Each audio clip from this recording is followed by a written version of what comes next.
అనకాపల్లి జిల్లా పరవాడలో దక్షిణ ఎనర్జీ కంపెనీలో జరిగిన ప్రమాదంపై తీవ్రమైన ఆగ్రహం వ్యక్తమవుతోంది.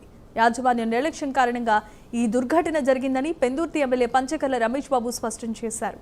ఒకవేళ ఇదే నిజమైతే కఠిన చర్యలు తప్పవని యాజమాన్యాన్ని ఆయన హెచ్చరించారు. ప్రమాదం జరిగిన తర్వాత సమస్యను ఎదుర్కోవాలి, అంతేకాని పారిపోవటం సరికాదని హితవు పలికారు. ఈ ప్రమాదంపై కంపెనీ యాజమాన్యం తనకెందుకు అందుబాటులోకి రావటం లేదని ఎమ్మెల్యే రమేష్ బాబు ప్రశ్నించారు. బాధిత కుటుంబాలకు కబుర్లు అందించడంలో కానీ, సంబంధిత ఆఫీసర్స్కి టైంలు చెప్పడంలో కానీ ఆ కంపెనీ ముందుకు రావాలి.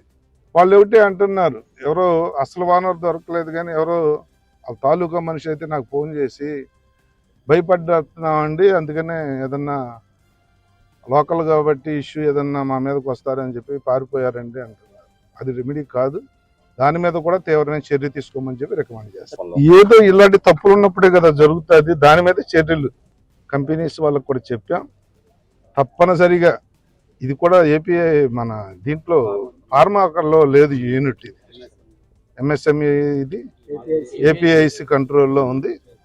మా జేసీ గారు ఏపీఐఎస్తో మాట్లాడుతూ ఉన్నారు. తప్పకుండా జరిగింది దురదృష్టకరమైన సంఘటన, ఎవరు హర్షించేది కాదు, ఎవరు ఆనందించేది కాదు. మేము మాతో సహా అందరూ బాధపడుతున్నాం, మీరు అందరూ బాధపడుతున్నారు. తప్పకుండా తగు చర్యలు అయితే తీసుకుంటాం. ఎందుకంటే చర్యలు తీసుకోవటం అనేది మొక్కుబడి కాదు, మళ్ళీ మిగతా కంపెనీలకు భయం వచ్చే విధంగానే చర్యలు తీసుకుంటాం. కనీసం ఆ బాధిత కుటుంబాలకు కబుర్లు అందించడంలో కానీ, సంబంధిత ఆఫీసర్స్కి టైం